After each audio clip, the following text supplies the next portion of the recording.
This is TWiT. I guess the internet is getting more explicitly political. China has proposed a wholesale revamp, which other authoritarian countries, including Iran, Russia, and Saudi Arabia, have vocally supported. So there's actually been dialogue about this. There's quite a lot of heated rhetoric surrounding the topic.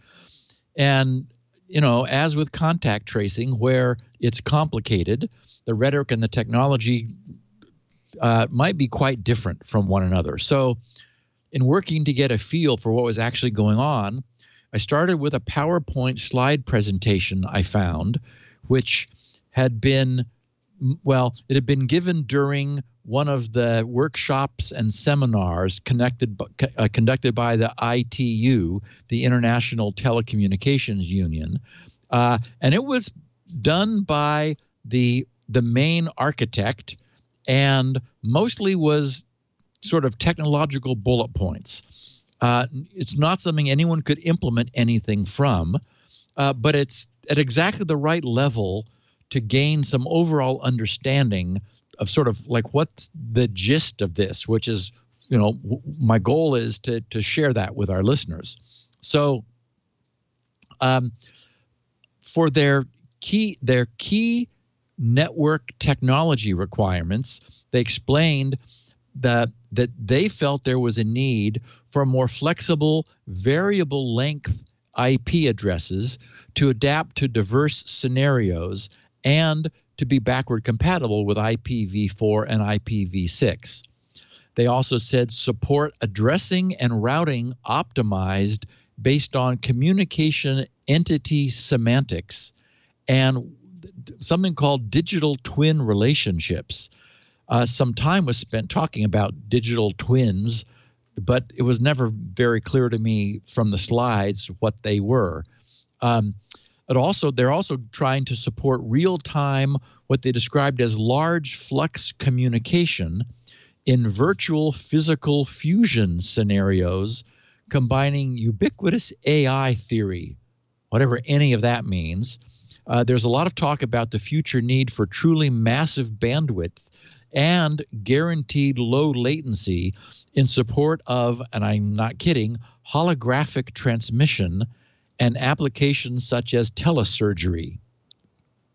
They also want secure, reliable, and resilient connection among massive heterogeneous networks. You know, why not? And future network architectures supporting multi-ID space and these digital twin relationships. So one thing that I think caused the hairs to stand up on the back of some people's necks was something that this system incorporates called identity-based routing. That is, as opposed to IP-based routing. So it's one of the most interesting aspects of this, and I think it's, as I said, what I think frightens people. The slides explain, instead of mapping all information into network addresses, diverse IDs are used to indicate the destination, which improves routing capabilities, unquote. In other words, this system proposes that it would be possible to address a connection to an individual based upon some sort of identity descriptor, and the network, necessarily knowing where this individual is, would route the connection to them. And of course, you can understand why that makes a lot of people uncomfortable. In order to do that, what you need to know, like where the person is.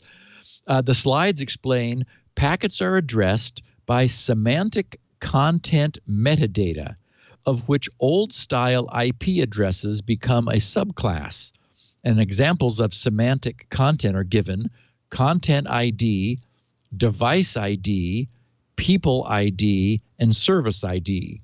So, you know, things have identifiers, and you can say, I want this to go to this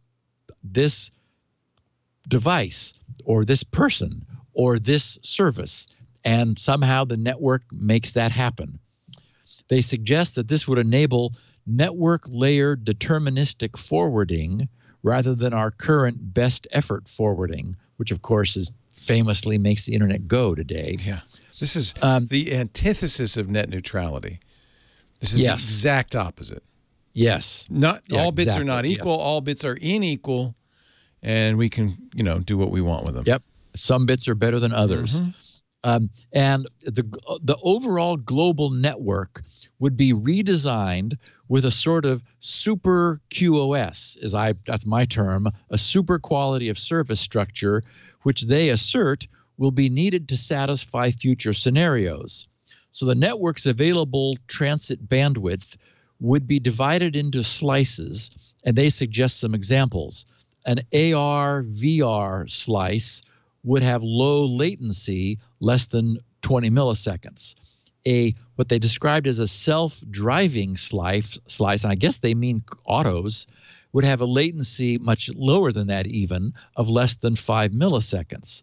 And then a teleprojection slice would offer jitter of under 50 microseconds, so extremely low jitter. So the idea being you can somehow ask for different network characteristics and get that from the network. And a lot of this they then pulled together on a slide titled End-to-End Communication Requirements for Intrinsic Security, which is where they sort of are the most clear, and it's kind of chilling. They have authenticity where they say more than 1/3 of autonomous domains right now, today, on today's internet, do not have prevention mechanisms for IP address spoofing. And so they don't like that. Accountability versus privacy, they talk about the trade-off. Exposing IP port and time to live on the wire decreases privacy, but anonymizing them decreases accountability. So they say IP headers design should take into account a trade-off between accountability and privacy, and you can kind of feel that they're willing to trade off accountability. That they're willing to trade away privacy for increased accountability. For confidentiality and integrity, they say the current key exchange mechanism has many vulnerabilities. What they described as intrinsic identity keys would be used, not relying on third parties, but there's no notion of how they pull that off. And then availability. Avoid the unavailability of target network resources, computing resources, storage resources, etc., caused by DDoS attacks. They don't like those. It is necessary to combine authenticity and accountability to build a multi-level verification filtering system for inter-domain and intra-domain traffic. So from this diagram, It's intrinsic security for privacy protection in future networks. It's a diagram that's kind of like got a beige background behind it and a blue box in the lower left. Anyway, they said, I'm saying, having looked at this diagram and studied it for a while, yep, that's the one, Leo. They said, so the system encrypts the sender's IP and the sender's local IP. They are then authenticated along with the hosting network. The traffic moves to the autonomous system's edge router, and we know what that is from the last couple of weeks when we were talking about BGP. An autonomous system is like an ISP, and they have an edge router that connects their whole subscriber big network to the internet backbone. So the traffic moves to the autonomous system's edge router, which adds, then this is all new, of course, well, all of this is new, an ASID, an autonomous system identifier, which is generated by an HMAC. The traffic traveling over the internet contains this ASID verifier, an encrypted an ID, and an encrypted IP. As the packet attempts to enter the destination autonomous system, the sender's ASID, that is the originating autonomous system ID HMAC, is authenticated to permit it to enter. Then its content is made available and the destination address pieces are decrypted. And what's most creepy is in the flowchart diagram, there's this overriding auditing agent, which is never described. It appears across the top with dotted red lines flowing down to all of the key elements on both sides. And in a box with a legend describing some of the abbreviations, the dotted red line is labeled shut off protocol, with not much else said. Yeah. Apparently, you need to say no more, I think. Yeah. Apparently, if the auditing agent is unhappy, that traffic does not flow. There's also ample attention paid to the needs imposed by holographic communication, which appears to literally mean the display of holograms. There's like a 3D body outline in one of the slides throughout the network. So they have ultra-high throughput, customizable priority and strategy, reduced complexity, I don't know how that happens, and indeterminacy. Thank you. It's indeterminate. Indeterminacy, reducing complexity and indeterminacy. We don't want that. We don't want lossy transmission to affect the quality of content. And basically, they're changing everything. And inherent network awareness. I don't think they like our autonomous packet routing approach because it's too indeterminate. You have to feel like the internet was designed exactly the opposite of this. Yes. For very specific and good reasons. And this just counters the whole thing.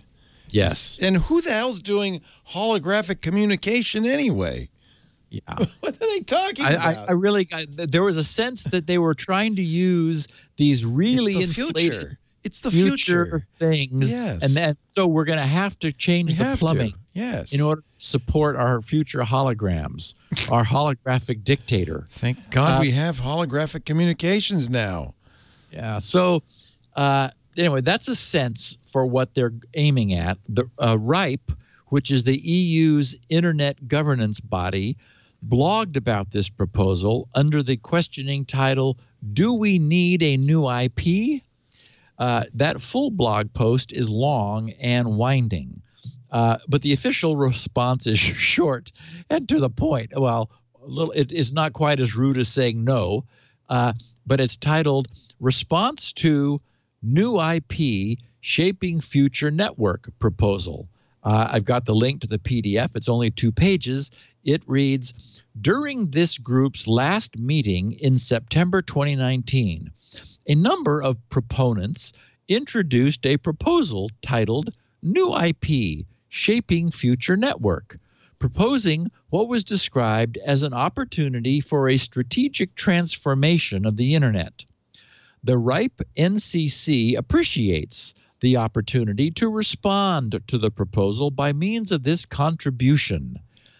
Since first being described in 1974, Internet protocol architecture has totally transformed our societies and economies as the design philosophy of an open and flexible Internet that has allowed for an unprecedented number of life-changing innovations.